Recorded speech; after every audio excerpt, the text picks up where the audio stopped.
संविधान सऊदी अरब में लागू है जो इस्लाम की जन्मस्थली है? नहीं। क्या इंडोनेशिया में लागू है जो सबसे बड़ा मुस्लिम देश है? नहीं।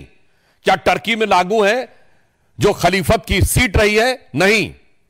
क्या वो पाकिस्तान और बांग्लादेश में लागू है? नहीं। जो आईएसआईएस की भूमि है, सीरिया और इराक के हिस्से, वहां पे लागू है? नहीं।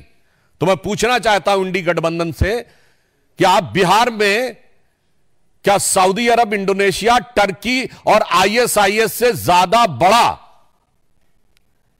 शरिया का कानून लागू करने की सोच रहे हैं? हमें इस बात का सीधा और साफ जवाब चाहिए। जहां तक धार्मिक पक्ष की बात है तो समाजवाद का चोला ओढ़े हुए ये जो राजद समाजवादी पार्टी यानी सपा जैसे दल हैं, मैं पूछना चाहता हूं, समाजवाद तो कहता है ना कि इक्वल डिस्ट्रीब्यूशन ऑफ वेल्थ होना चाहिए, गरीब को अधिक से अधिक हिस्सा मिलना चाहिए। और आप क्या कह रहे हैं कि 39 लाख एकड़ जमीन पे चंद सरमाएदारों का कब्जा होना चाहिए, चंद मुल्ला मौलवियों का कब्जा होना चाहिए। ये एक सोची समझी व्यवस्थित मानसिकता है जो समाजवाद के विचार के बिल्कुल विरुद्ध है। और इसके अतिरिक्त सिर्फ इतना ही नहीं है, इनका विचार संविधान को किस सीमा तक तार तार करने का है। ये लोग गरीब और मजलूम मुस्लिम के हक के साथ नहीं खड़े हैं जिसके साथ समाजवाद को खड़ा होना चाहिए। ये चंद मुट्ठी भर सरमाएदारों के हक के साथ खड़े हैं जो कि मजहब का नाम लेकर उनका शोषण करना चाहते हैं। इसलिए राजद और सपा का समाजवाद कतई समाजवाद नहीं कहा जा सकता, जिसे आजकल सोशल मीडिया में इस प्रकार का एक वर्ड यूज होता है कि नमाजवाद कहा जाए तो अतिशयोक्ति ना होगी। जहां तक इस्लाम धर्म के, इस्लामी अकीदे के मुकद्दस रवायतों का सवाल है तो बहुत साफ कहना चाहता हूं, कुरान में वक्फ नाम का कोई वर्ड नहीं है। यह मुल्ला मौलवियों का अपना क्रिएशन है। और कुरान में तो यह कहा गया है जितना हो सके खर्च करो, होल्ड मत करो। वक्फ का मतलब अरबी में होता होल्ड करना। इस्लामी अकीदे में तो कहा गया अनफिकूफी सबीउल्लाह, यानी जो है खर्च करो। परंतु आप क्या कहते हैं? जो है जोड़ लो और मुल्ला मौलवियों के कदमों में जाके अर्पित कर दो ताकि बदले में वोट की सियासत हो सके। मैं यह पुनः कहना चाहता हूं जो बात मैं पहले भी कह चुका हूं, यह बाबा साहब के संविधान का मजाक उड़ाकर उसे मौलवी स्क्रिप्ट में बदलना चाहते हैं। यह मैं पूछना चाहता हूं यह समाजवाद का चोला उड़े हुए इन लोगों से कि क्या राम मनोहर लोहिया जी का समाजवाद यही था? क्या जेपी का समाजवाद यह था? या कर्पूरी ठाकुर का समाजवाद यह था? भारत रत्न कर्पूरी ठाकुर जी से लेके जयप्रकाश नारायण और लोहिया जी का समाजवाद के साथ आज हम खड़े हैं, जो हम चाहते हैं हर गरीब और मजलूम को उसका हिस्सा मिलना चाहिए। मगर ये किसके साथ खड़े हैं? जो ट्रिपल तलाक के साथ खड़ा है, जो हलाला के साथ खड़ा है, जो मेहरम के साथ खड़ा है, जो हज सब्सिडी के साथ खड़ा है, जो सरतन से जुदा के साथ खड़ा है, जो आतंकियों को अपना भाई, बहन, बेटा, हाफिज बनाने के साथ खड़ा है। इसलिए हम साफ कह सकते हैं कि हम समाजवाद के पक्ष में भाजपा और जदयू खड़ा है, और आज के ये राजद और समाजवादी पार्टी जैसे दल नमाजवाद के पक्ष में जाकर खड़े हो गए हैं और नमाज जैसे मुकद्दस अकीदे का भी मजाक उड़ा रहे हैं, उसका भी केवल सियासत के लिए प्रयोग कर रहे हैं। और यह बात हम निराधार नहीं कह रहे हैं। इनकी सरकार आई जो आने वाली नहीं है तो ये बाबा साहब अंबेडकर के संविधान को कूड़ेदान में फेंक के शरिया का विधान लागू कर देंगे। कोई कहेगा आप तो हाइपरबोलिक बात बोल रहे हैं, तो मैं सब प्रमाण बोल रहा हूं।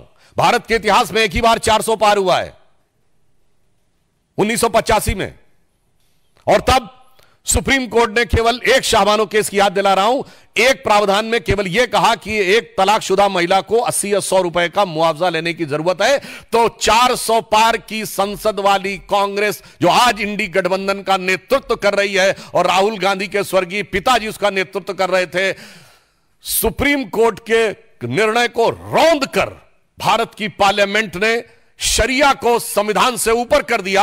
मैं चुनौती से पूछता हूं, दुनिया में कोई एक देश बताइए जो सेकुलर देश जहां शरिया संविधान से ऊपर हो। इसलिए अगर इनकी कभी भी सत्ता आती है, और आज देखिए ये सत्ता के बाहर है, तो भी शरिया के प्रावधानों को लागू करने की बात करते हैं। ना कोर्ट को मानने को तैयार, ना संसद को मानने को तैयार। इसलिए मैं पुनः कहता हूं कि जिन लोगों ने इस सीमा तक जाके किया, उसका समर्थन करने वाले लोग समाजवादी नहीं, नमाजवादी कहलाएंगे। और यह बात मैं पुनः एक सब प्रमाण बोलता हूं, इसके माध्यम से ये पिछड़े, दलित, वंचित और शोषित वर्ग के आरक्षण को भी खा जाना चाहते हैं।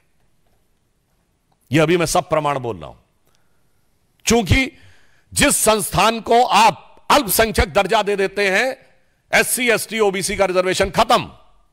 अलीगढ़ मुस्लिम यूनिवर्सिटी SC ST OBC का रिजर्वेशन खत्म। Jamia Millia Islamia SC ST OBC का रिजर्वेशन खत्म।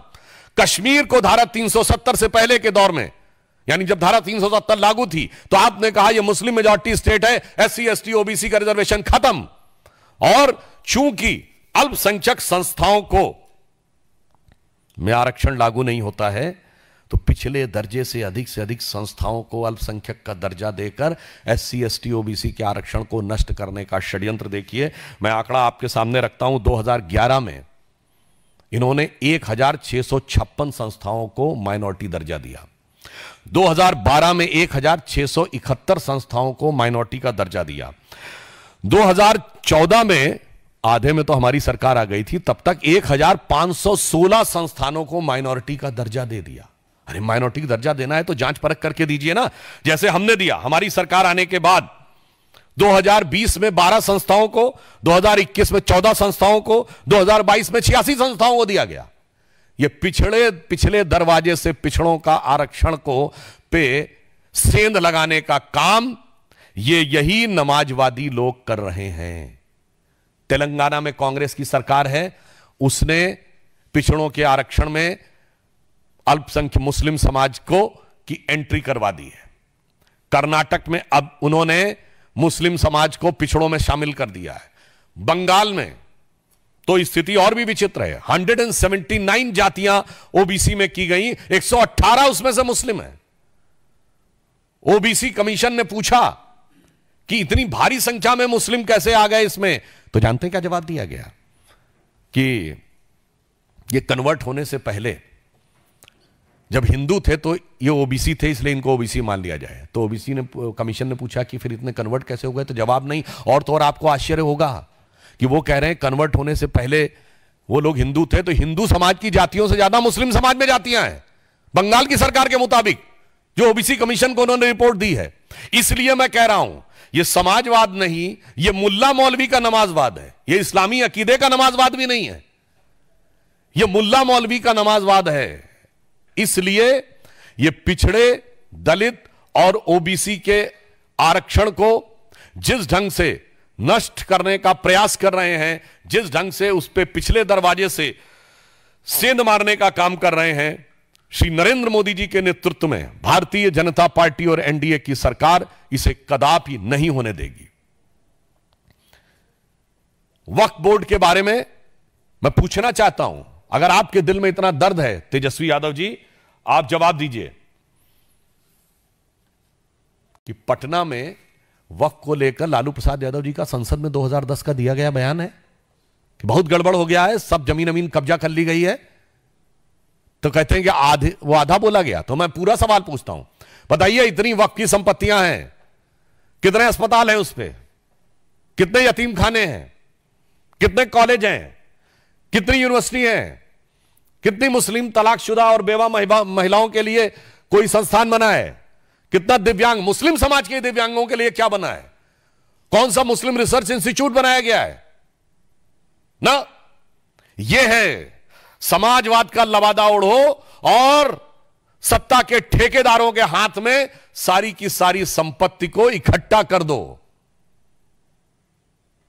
इसलिए आज वेदना के साथ, उदाहरण के लिए गोविंदपुर ग्राम में, बिहार में, जहां 95% हिंदू रहते हैं, वक्फ बोर्ड का दावा है, और यहां सिर्फ हिंदू मुसलमान की बात नहीं है। मुनम्बम में, केरल में, क्रिश्चियन समाज के 400 घरों के ऊपर वक्फ बोर्ड का दावा। यमुनानगर में गुरुद्वारे के ऊपर दावा। इनको माइनॉरिटी से भी मतलब नहीं है। इन समाजवादियों को पहले तौलना है सियासत के तराजू पे कि कौन सी माइनॉरिटी, कांग्रेस को तौलना है सियासत के तराजू पे कि कौन सी माइनॉरिटी का वोट बैंक हल्का नजर आ रहा है और किसका भारी नजर आ रहा है। तब मुल्ला मौलवियों के आगे नतमस्तक होके समाजवाद को मुल्ला मौलवियों के आगे नतमस्तक होने वाले नमाजवाद में कन्वर्ट कर देना है। तो जो कुछ इंडी गठबंधन कर रहा है, हम उनके इन सपनों को कतई साकार नहीं होने देंगे। देश की जमीन देश की जनता की रहेगी, किसी मुल्ला मौलवी की नहीं रहेगी। देश का संविधान बाबा साहब के विधान से चलेगा, शरिया के फरमान से नहीं चलेगा। आपने अपने दौरे हुकूमत में शरिया के 1 दर्जन प्रावधान बाबा साहब के संविधान में पिछले दरवाजे से लागू किए। आप इस संविधान को शरिया स्क्रिप्ट बनाना चाहते हैं, हम नहीं होने देंगे। और अंत में मैं कहना चाहूंगा, अपराधीकरण की प्रतीक राजद, भ्रष्टाचार की प्रतीक कांग्रेस, दोनों मिलकर, और दोनों के युवा नेता, एक अधेड़ उम्र का युवा नेता, एक देखिए कितना शिक्षित युवा नेता जिसको क्या कुछ पता है, और ये कह रहे हैं कि भगवान बुद्ध की धरती, नालंदा की धरती का कायाकल्प ये करेंगे। पहले तो मैं इनसे कहना चाहूंगा, वक्त पे कुछ जानकारी लेनी है तो आरिफ मोहम्मद खान साहब राज्यपाल हैं, जाके थोड़ा पढ़िए समझिए तो आपको समझ में आएगा कि इस्लामी अकीदे में, इस्लामी इल्म में वक्फ का क्या महत्व है। मगर क्या बताएं, पढ़ने के लिए भी, सुनने के लिए भी, समझने के लिए बुद्धि होनी चाहिए। तो इसलिए इनसे कहना चाहूंगा, समाजवाद के बारे में एक बड़े प्रख्यात समाजवादी कवि हुए हैं अदम गोंडवी। उन्होंने समाजवादी विचारधारा में आए हुए विकार पे दुखी होकर एक कविता लिखी थी, वो मैं आज आपके सामने अर्पित करना चाहता हूं। ये राजद, सपा और इंडी गठबंधन के नेताओं के लिए, और राम राज्य की अवधारणा जो गांधी जी ने दी थी उसका क्या हाल किया कांग्रेस के नेताओं के लिए। तो अदम गोंडवी जी, ये उनका वाक्य है, मेरा नहीं, ये समाजवादी कवि थे। उन्होंने लिखा था, काजू भुना है प्लेट में विस्की गिलास में, उतरा है राम राज्यों विधायक निवास में। काजू भुना है प्लेट में विस्की गिलास में, उतरा है राम राज्यों विधायक निवास में। और आगे उनके शब्द हैं, पक्के समाजवादी हैं तस्कर हो या डकैत। ये मेरे शब्द नहीं है, ये अदम गोंडवी जी के शब्द हैं। पक्के समाजवादी हैं तस्कर हो या डकैत, कितना असर है खादी के उजले लिबास में। मगर आज जो बिहार में हुआ है उसको देखकर मेरे मन में भाव आता, तो मैं एक पंक्ति इसके आगे अपने मन से इसमें इसको समर्पित करते हुए कहना चाहूंगा कि पक्के नमाजवादी हैं राजद हो या कांग्रेस, पक्के नमाजवादी हैं राजद हो या कांग्रेस, कितनी तड़प है कठमुल्ला वोटों की प्यास में। इसलिए मैं बहुत पीड़ा के साथ, और मैं बिहार की प्रबुद्ध जनता का आह्वान करता हूं कि उसके सामने 2 रास्ते हैं, राष्ट्रवाद और समाजवाद। अब वास्तविक समाजवाद के रास्ते पर चलती हुई भाजपा और जदयू, और कठमुल्लापन वाले नमाजवाद के रास्ते पर चलती हुई इंडी गठबंधन, जो सरकार में आने पर पिछले दरवाजे से शरिया लागू करने के लिए कोशिश करेगी, और एक तरफ हमारी सरकार जो बाबा साहब के संविधान की रक्षा करने के लिए कृत संकल्पित रहेगी। धन्यवाद।